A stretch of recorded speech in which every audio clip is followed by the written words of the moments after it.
Tuhan Yesus baik, amin.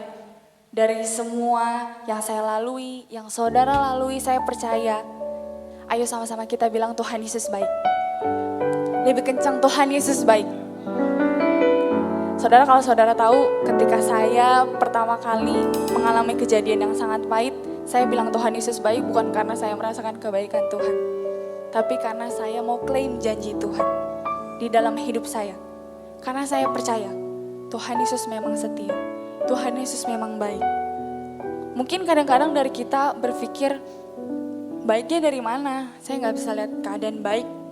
Saya gak bisa melihat kebaikan di dalam keadaan pahit saya. Tapi apa yang saudara tidak pernah pikirkan, Tuhan Yesus tahu. Sekecil, seremeh apapun Tuhan tahu. Ini ada satu lagu Tuhan tahu. Lagunya masih lumayan baru. Saya sangat tersentuh sendiri dengan lagunya. Karena kalau saudara perhatikan, ada lirik perhatikan burung-burung di udara, Tuhan beri makan tanpa bekerja. Apalagi kita sangat dikasihi. Kalau saya boleh kutip, ini adalah salah satu kalimat favorit saya dari kakak rohani saya yang punya sorga, crazy in love with you. Ada amin saudara? Amin ya. Karena ia mengaruniakan anaknya yang tunggal untuk setiap kita. Dan kalau saudara sadar, di Roma 8 ayat 28 bahwa Allah turut bekerja dalam segala hal untuk mendatangkan kebaikan. Jadi kalau belum baik, it's not the end. Tuhan Yesus punya rencana yang lebih baik untuk hidup kita. Amin. Tuhan tahu. Tuhan peduli. Tuhan mengerti.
Sama-sama kita nyatakan.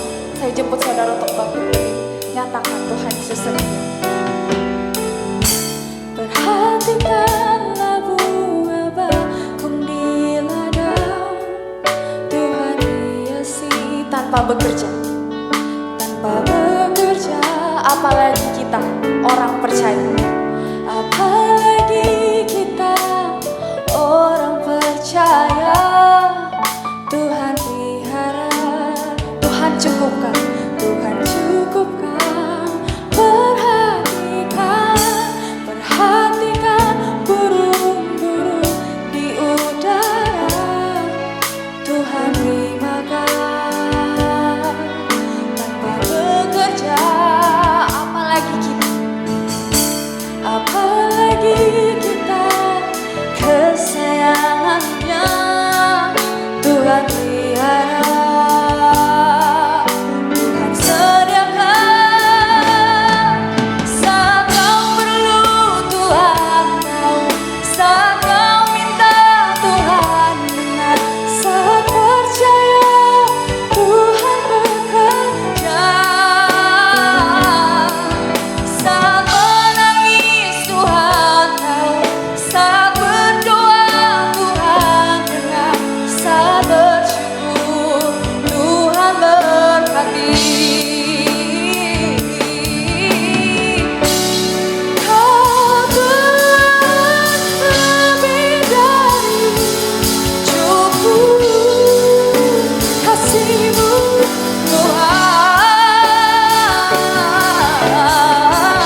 perlu Tuhan tahu.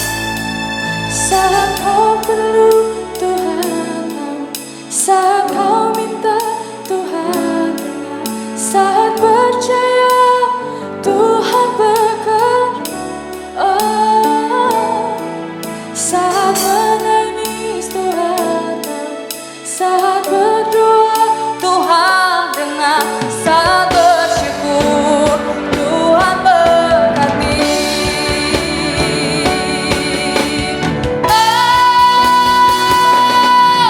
Saat kau perlu Tuhan tahu, saat kau minta, saat percaya Tuhan bekerja, saat menangis Tuhan tahu, saat berdoa Tuhan dengar, saat bersyukur Tuhan berkati, saat bersyukur, saat bersyukur Tuhan berkati, saat bersyukur, saat bersyukur Tuhan berkati. Kemuliaan untuk Tuhan. Terima kasih, kami sudah memuji-Mu Tuhan. Kami sudah menyembah-Mu pagi hari ini. Kami percaya bahwa Engkau hadir di dalam setiap kehidupan kami, memberi ketenangan di dalam hati dan pikiran kami.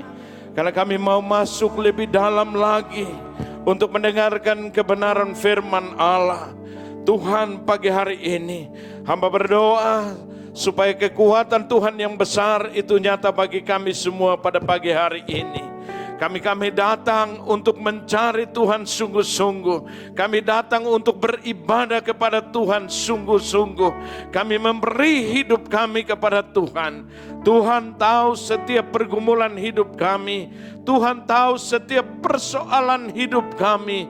Biarlah hari ini Tuhan, Engkau yang akan menjadi jawaban bagi kami semua di dalam kehidupan kami.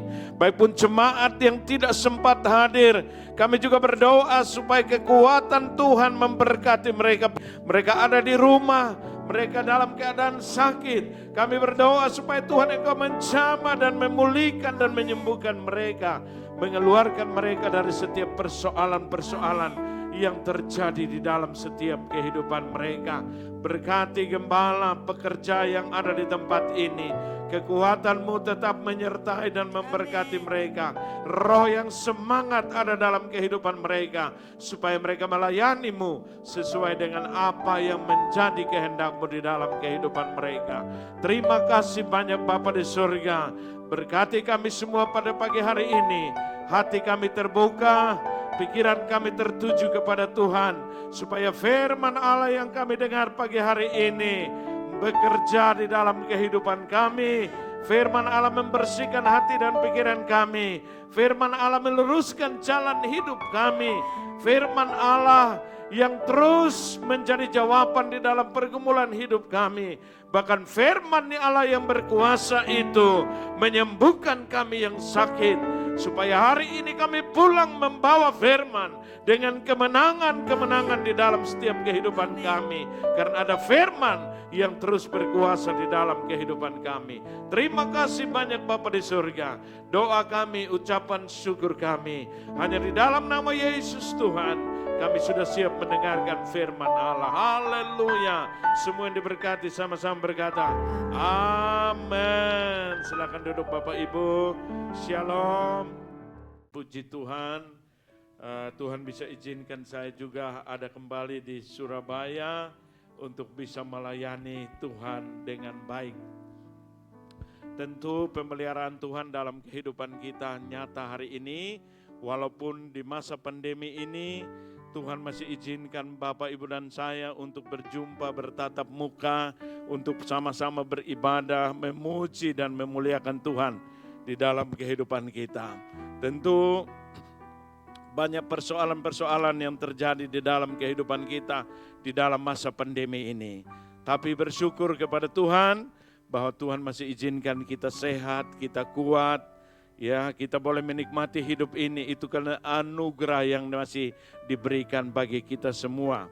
Ada yang kena COVID, ada yang sembuh, ada yang tidak kena COVID. Semua itu anugerah Tuhan. Semua itu adalah pemeliharaan Tuhan bagi Bapak Ibu dan saya di dalam kehidupan kita.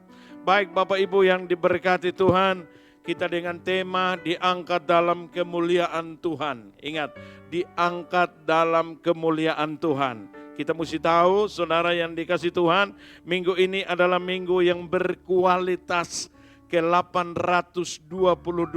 Itu program gereja dari 1560 kali hari Minggu. Berarti 30 tahun, berarti 15 tahun lagi saudara. Ini gereja sudah masuk ke tahun yang ke-15. Jadi sisa 15 tahun lagi program gereja. Visi yang Tuhan beri, 30 tahun lagi kita bergereja, 15 tahun lagi saudara, kita akan bergereja. Dan kenapa hari yang berkualitas? 6 hari kita sudah bekerja. Hari ini kita benar-benar kasih kualitas hidup kita kepada Tuhan. Beri hidup ini sungguh-sungguh kepada Tuhan. Jadi kita datang di gereja untuk memberi hidup ini. Supaya Tuhan yang bekerja dengan firman Allah di dalam setiap kehidupan kita. Jadi kita datang ke gereja berjumpa dengan Tuhan lewat firman Allah yang kita dengar. Supaya kita pulang Bapak Ibu. Tidak bawa berkat yang lain. Tapi berkat rohani yaitu firman Allah yang kita bawa pulang dalam kehidupan kita. Karena Dia yang memelihara hidup kita. Karena Dia yang membersihkan hati dan pikiran kita. Supaya hidup kita sesuai dengan apa yang menjadi kehendak Tuhan. Bukan apa yang menjadi keinginan-keinginan kita. Banyak keinginan di dalam setiap kehidupan kita. Tapi orang yang percaya kepada Tuhan, ingat, keinginan kita dimatikan supaya kekuatan dan kehendak Tuhan yang terjadi di dalam setiap langkah kehidupan kita. Ingat, gereja ini setiap minggu mengingatkan kita karakter Tuhan. Pada ini yang paling penting di dalam kekristenan kita. Karakter kita ini yang harus ditunjukkan ke dunia ini. Bahwa saya ini adalah murid Kristus. Jadi saya harus melakukan apa yang menjadi kehendak Tuhan di dalam kehidupan saya. Jadi karakter Tuhan ini yang harus ditunjukkan dalam kehidupan kita. Sabar, ramah, melayani sesama dalam hidup ini. Kejujuran dari hati kita kepada Tuhan dan kepada sesama. Supaya jangan ada cemoohan di dalam antara pergaulan kita, hidup kita ini. Orang jangan berkata, wah dia di gereja seperti malaikat.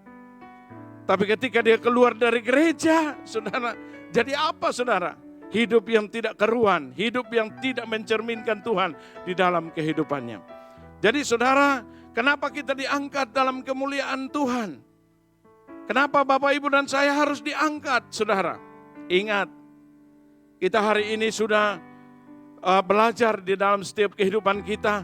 Supaya hidup kita harus lebih baik, amat baik, sangat baik. Lebih baik. Apakah hari ini saya bangun hidup saya sudah lebih baik daripada kemarin? Motivasi setiap kehidupan kita jangan melihat orang lain. Melihat Tuhan yang bekerja dalam kehidupanmu. Supaya nilai itu Tuhan yang menilai kita. Ketika Tuhan menilai kita, kita lebih baik hari ini. Prospek hidup kita lebih baik. Sikap hidup kita lebih baik di hadapan Tuhan. Hidup saudara dan saya menyenangkan Tuhan.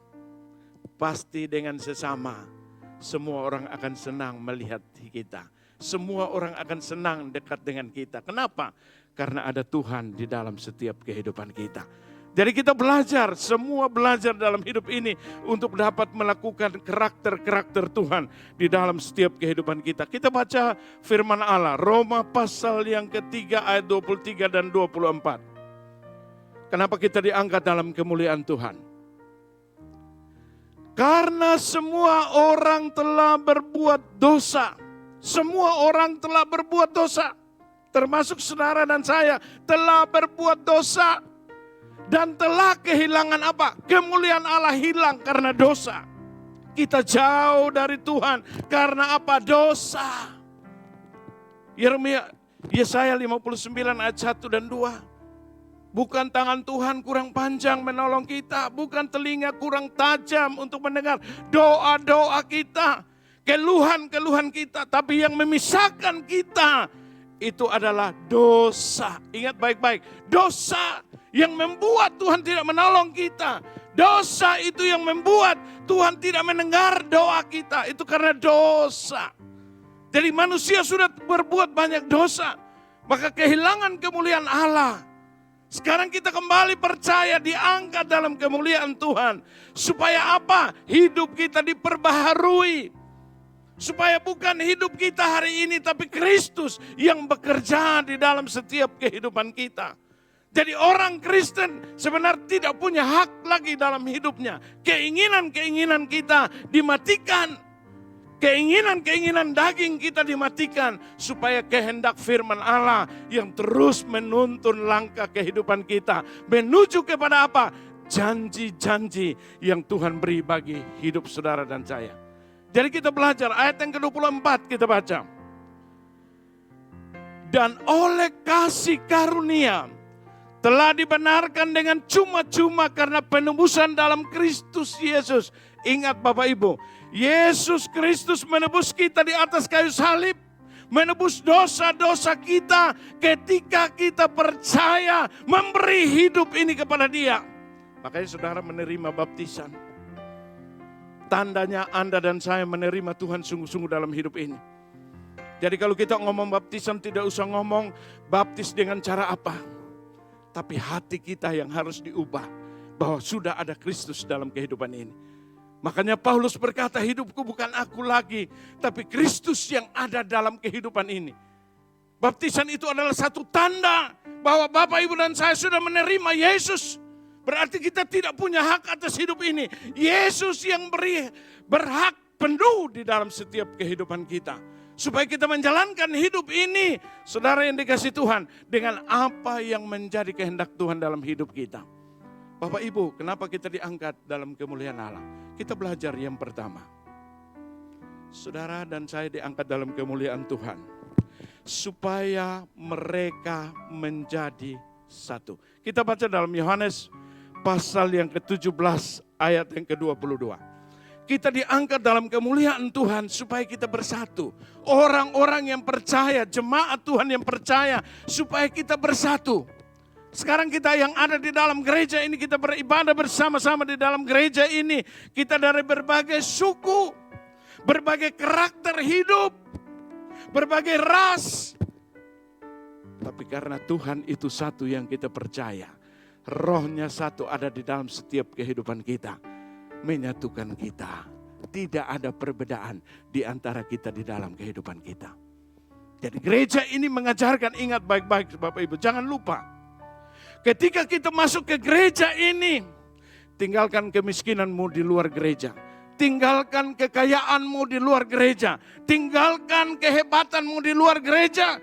Tinggalkan kepintaranmu, kebodohanmu di luar gereja, pintu gereja. Tinggalkan di sana. Kita masuk di sini. Karena apa? Di mata Tuhan Bapak, Ibu dan saya sama. Tidak ada tingkatan-tingkatan. Ya, kaya, miskin, ya, susah, senang. Tidak ada. Di mata Tuhan kita semua sama. Tinggalkan di luar. Supaya ketika kita masuk di dalam gereja ini. Kita merendahkan diri saling bergandengan tangan. Kita berdoa, memuji, menyembah Tuhan. Supaya apa? Dia hadir di tempat ini. Supaya kita merasa damai, sukacita. Kita pulang bawa itu di dalam setiap kehidupan kita. Amin. Mari kita baca firman Allah. Dan aku telah memberikan kepada mereka kemuliaan. Ingat, Yesus bilang, aku telah memberikan kepada mereka, siapa? Kita semua. Kemuliaan yang engkau berikan, Allah berikan kepada dia. Dia berikan kepada apa? Kita semua diberikan. Kemuliaan yang engkau berikan kepadaku. Supaya apa? Ada supaya, ada tetapinya. Kemuliaan yang Allah beri kepada kita semua. Supaya mereka menjadi satu. Sama seperti kita adalah satu. Bapa dan anak adalah satu. Kemuliaan itu diberikan kepada kita semua. Diangkat dalam kemuliaan Allah. Supaya kita menjadi satu. Iblis tidak senang kalau orang percaya Tuhan itu bersatu. Makanya dia porak-poranda setiap kehidupan kita. Di dalam rumah tangga sama. Iblis tidak senang. Masuk roh iri hati, roh kecemburuan, roh dendam. Suami istri di dalam satu rumah tapi tidak senyum. Betul ya saudara ya? Makan sama-sama tapi tidak peduli sama-sama. Kenapa? Iblis sudah merasuk hidup kita dalam kebencian, kecemburuan, dendam. Supaya apa? Tidak bersatu. Kalau ada kesatuan dalam kehidupan kita, rumah tangga kita akan nyaman, damai. Hidup penuh kasih di dalam kehidupan kita. Kan kita menikmati hidup bersama. Di gereja pun sama. Di tempat Anda dan saya bekerja sama. Kita harus bersatu. Di dalam pekerjaan kalau kita bersatu, saling menopang di dalam kehidupan kita, pekerjaan itu akan maju. Karena ketika kita bersatu, kita semua menjadi jawaban doa Tuhan. Kalau orang yang percaya kepada Tuhan bersatu, gereja juga sama. Gembala, pekerja-pekerja semua harus jadi satu. Biasa yang ribut, bukan jemaat yang ribut. Tapi biasa perpecahan itu terjadi. Dari gembala, semua pekerja-pekerja yang ada itu ribut. Ketika mereka ribut, kekuatan Tuhan tidak ada. Semua pelayanan pasti kosong. Tidak ada apa-apanya. Tapi hari ini kita belajar supaya Bapak, Ibu dan saya menjadi jawaban doa Tuhan. Yesus berdoa supaya kita menjadi satu. Kemuliaan itu diberikan kepada kita supaya kita menjadi satu, bukan tercerai-berai. Gereja si A berkata dia hebat, gereja si C bilang dia hebat. Di dunia tidak ada yang hebat. Hanya Yesus, dia adalah Tuhan dan Juru Selamat. Dia paling hebat di dunia ini. Amin. Karena dia Allah, dia Tuhan. Dia ingin mempersatukan kita. Kenapa kita mau tercerai-berai? Karena itu banyak keinginan dalam kehidupan kita. Kesombongan, tinggi hati, merasa diri paling hebat. Tidak ada yang hebat, saya mau bilang Bapak Ibu. Dunia ini tidak ada yang hebat. Ada waktu, segala sesuatu ada masa. Hari ini kamu hebat, ada waktu lagi 5 tahun kamu udah hebat lagi. Apalagi corona, kamu katakan hebat. Waktu corona pertama kali terjadi saudara di Amerika, baca di berita itu bulan April saudara. Pendeta itu bilang kumpul semua orang kita doa kasih kesembuhan. Bayangkan saudara, doa kesembuhan 2 hari lagi kena corona langsung meninggal. Tidak ada yang hebat bisa melawan Tuhan dalam kehidupan kita. Tidak ada. Kehebatan di dalam setiap kehidupan itu bukan karena kita yang hebat, bukan karena kita yang pandai, bukan karena kita yang penuh kuasa. Tapi Tuhan Allah yang bekerja dalam kehidupan kita, membuat kita bisa melayani dengan baik, membuat kita bisa menjadi satu di dalam kehidupan kita. Bagaimana caranya supaya kita menjadi satu dalam hidup ini? Kita baca dalam Filipi pasal yang ke-2 ayat yang ke-5. Filipi pasal 2 ayat yang ke-5. Hendaklah kamu dalam hidupmu bersama, ingat baik-baik. Kamu dalam hidupmu bersama menaruh pikiran, ingat. Menaruh pikiran dan perasaan yang terdapat juga di dalam Kristus. Bagaimana supaya kita bisa bersama di dalam bersatu dalam hidup ini? Menaruh pikiran kita di dalam rumah tangga suami istri. Saya tidak hidup sendiri lagi. Ada suami, ada istri. Betul ya saudara? Menaruh pikiran supaya kita berpikir yang sama, merencanakan yang sama dalam hidup ini. Supaya bisa membangun satu rumah tangga yang baik. Bahtera hidup ini yang baik. Di gereja juga sama. Menaruh pikiran, perasaan kita. Apa goalnya, apa tujuannya. Kita buka satu gereja. Apa tujuannya kita bekerja di gereja. Mesti ada tujuan supaya kita punya tujuan yang sama. Menaruh pikiran dan perasaan yang sama. Dengan apa? Yang terdapat juga dalam Kristus Yesus. Yesus tidak ingin kita bercerai-berai dalam hidup ini. Tapi dia ingin Bapak, Ibu dan saya bersatu. Amin. Kesatuan ini penting sekali bagi kita. Makanya saudara saya diangkat di dalam kemuliaan Allah. Untuk apa? Kita bersatu. Bersatu, kita tidak ada perbedaan dalam kehidupan kita. Bersatu, saya dari NTT, tapi saya datang ke tempat ini. Supaya apa? Kita bersatu, kita sama di mata Tuhan. Tuhan yang kasih kita hidup. Siapa yang kasih kita hidup? Tuhan Yesus yang kasih kita hidup. Tidak ada Allah lain yang kasih kita hidup. Karena dia Allah yang hidup. Maka hari ini kita semua percaya dan hidup sungguh-sungguh kepada dia.